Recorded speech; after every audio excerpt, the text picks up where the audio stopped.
ಒಂದು ಯೋಜನೆ ಆರಂಭವಾದ್ರೆ 2 ಅಥವಾ 3 ಇನ್ನೂ ಜಾಸ್ತಿ ಅಂದ್ರೆ 7-8 ವರ್ಷ ಆಗಬಹುದು. ಆದ್ರೆ ಈ ಯೋಜನೆ ಆರಂಭವಾಗಿ 3 ದಶಕಗಳೇ ಕಳೆದು ಹೋಗ್ಬಿಟ್ಟಿದೆ. ಆದ್ರೂ ಪೂರ್ಣಗೊಂಡಿಲ್ಲ. ಅಷ್ಟಕ್ಕೂ ಯಾವುದು ಆ ಯೋಜನೆ, ಎಲ್ಲಿ ನಡೀತಿರೋದು ಅನ್ನೋ ಕುತೂಹಲನ ಈ ಸ್ಟೋರಿಯನ್ನ ನೋಡಿ.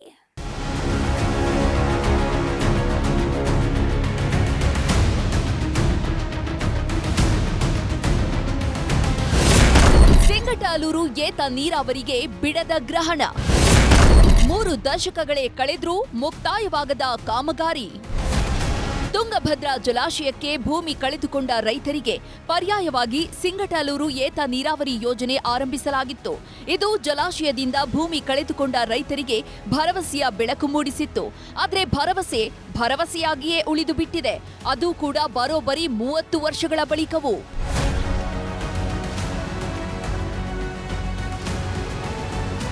ತುಂಗಭದ್ರಾ ಜಲಾಶಯದ ಮೇಲ್ಭಾಗದ ಸಿಂಗಟಲೂರು ಬಳಿ 18.50 ಟಿಎಂಸಿ ನೀರನ್ನ 2.65 ಲಕ್ಷ ಎಕರೆ ಭೂಪ್ರದೇಶಕ್ಕೆ ಹರಿಸಲು ಯೋಜನೆ ಆರಂಭಿಸಲಾಗಿತ್ತು.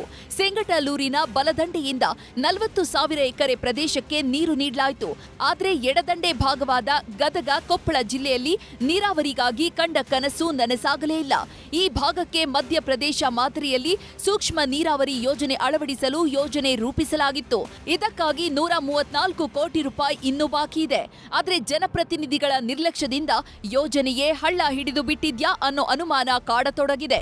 ಸರ್ಕಾರ ದುಡ್ಡು ಹೋಗ್ತೈತಿ, ರೈತರ ಜಮೀನು ಹಾಳಾಗೋದು ಆಗ್ತೈತಿ ಈ ಯೋಜನೆ ಸಂಬಂಧ. ಆದ್ರೂ ರೈತರಿಗೆ ಅಲ್ಲಿ ಪರಿಹಾರ ಮುಟ್ಟಿಲ್ಲ. ನೆಕ್ಸ್ಟ್ ಈ ಯೋಜನೆನೇ ಆಗಿಲ್ಲ. ನೆಕ್ಸ್ಟ್ ಓಲಿ ನೀರಾದ್ರೂ ಬರ್ತಂದ್ರೆ ಆ ನೀರನ್ನು ಬಂದಿಲ್ಲ. ಇಲ್ಲಿ ರಾಜಕಾರಣಿಗಳು ತಮ್ಮ ಸ್ವ ಇಚ್ಛೆಯಿಂದ ಅಂದರೆ ತಮ್ಮ ಒಂದು ಒಣ ಪ್ರತಿಷ್ಠೆಗೋಸ್ಕರ ಇಲ್ಲಿ ರೈತರು ಬಲಿಪಶು ಆಗ್ತಿದ್ದಾರೆ. ಇವತ್ತು ಒಂದು ಸ್ಕೀಮ್ ಮಾಡಕ್ಕೆ 32 ವರ್ಷ ಅಂದ್ರೆ ಬಹಳ ಅಸಹ್ಯ ಅನಿಸ್ತದೆ. ಈ ಮಧ್ಯೆ ಕೊಪ್ಪಳ ಶಾಸಕರು 3 ಬಾರಿ ಆಯ್ಕೆಯಾಗಿದ್ದಾರೆ. ಯಲಬುರ್ಗಾ ಶಾಸಕ ಬಸವರಾಜ ರಾಯರೆಡ್ಡಿ ಸಚಿವರಾಗಿ, ಈಗ ಸಿಎಂ ಆರ್ಥಿಕ ಸಲಹೆಗಾರ ಕೂಡ. ಗದಗದಲ್ಲಿ ಎಚ್.ಕೆ. ಪಾಟೀಲ್ ಪ್ರಭಾವಿ ಸಚಿವರಾಗಿದ್ದಾರೆ. ಆದ್ರೂ ಒಂದು ಯೋಜನೆಯನ್ನ ಪೂರ್ಣಗೊಳಿಸಲು 3 ದಶಕಗಳಾದ್ರೂ ಆಗಿಲ್ಲ. ಯೋಜನೆಗಾಗಿ ತರಿಸಿರುವ ಸಾಮಗ್ರಿಗಳು ತುಕ್ಕು ಹಿಡಿಯುತ್ತಿವೆ, ಕಾಲುವೆಗಳು ಹಾಳಾಗಿವೆ. ಸಿಂಗಟಲೂರು ಏತ ನೀರಾವರಿಯ ಈ ಕಾಮಗಾರಿ 32 ವರ್ಷದಿಂದ ಪ್ರಾರಂಭವಾಗಿದೆ, ಇನ್ನೂ ಪೂರ್ಣಗೊಂಡಿಲ್ಲ. ಆದರೂ ಕೂಡ ಈ ರಾಜಕಾರಣಿಗಳು ಇದರ ಬಗ್ಗೆ ಭಾಳ ನಿರ್ಲಕ್ಷ್ಯ ಮಾಡಕತ್ತಾರೆ. ಇಲ್ಲಿ ಲೋಕಲ್ ರಾಜಕಾರಣಿ ಆದ್ರೂ ಆ ಸ್ಕೀಮು ಈ ಕೃಷ್ಣಾ ಬೀಸ್ಕಿನ್ ತರ್ತೀನಿ, ಅವಂಡಿ ಬಾಟ್ಗೇರಿ ಏತ ತರ್ತೀವಿ ಅಂತೇಳಿ ಸುಳ್ಳು ಆಶ್ವಾಸನೆ ಕೊಟ್ಟು ಎಲೆಕ್ಷನ್ ಮಾಡ್ತಾರೆ. ಗೆದ್ದರೂ ಕೂಡ ಏನು ಮಾಡೋಂಗಿಲ್ಲ. ಇಬ್ಬರು ಮಿನಿಸ್ಟರ್ ಆಗಿದ್ದಾರೆ. ಗೆದ್ದಾಗ 2 ಮಿನಿಸ್ಟರ್ ಆಗಿ ಇದು ಮಾಡ್ರೆ ಅಧಿಕಾರಿಗಳಿಗೆ ಇದ್ರ ಬಗ್ಗೆ ಶೀಘ್ರ ಈ ಕಾಮಗಾರಿಯನ್ನು ಪೂರ್ಣಗೊಳಿಸಬೇಕಂತ ನಮ್ಮಲ್ಲಿ ವಿನಂತಿ. 3 ದಶಕಗಳಾದರೂ ಯೋಜನೆ ಪೂರ್ಣಗೊಳ್ಳದ ಹಿನ್ನೆಲೆಯಲ್ಲಿ ಈ ಭಾಗದ ರೈತರು ನೀರಾವರಿಯ ಕನಸು ಕೈಬಿಟ್ಟು ತಮ್ಮ ಭೂಮಿಯನ್ನ ಸೋಲಾರ್ ಮತ್ತು ವಿಂಡ್ ಪವರ್ಗೆ ಮಾರಾಟ ಮಾಡ್ತಿದ್ದಾರೆ.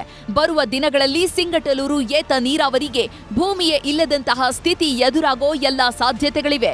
ಈ ಬಗ್ಗೆ ಜನಪ್ರತಿನಿಧಿಗಳು ಇನ್ನಾದ್ರೂ ಎಚ್ಚರ ವಹಿಸಬೇಕಿದೆ. ಶರಣಪ್ಪ ಬಾಚಲಾಪುರ, ನ್ಯೂಸ್ 18 ಕೊಪ್ಪಳ.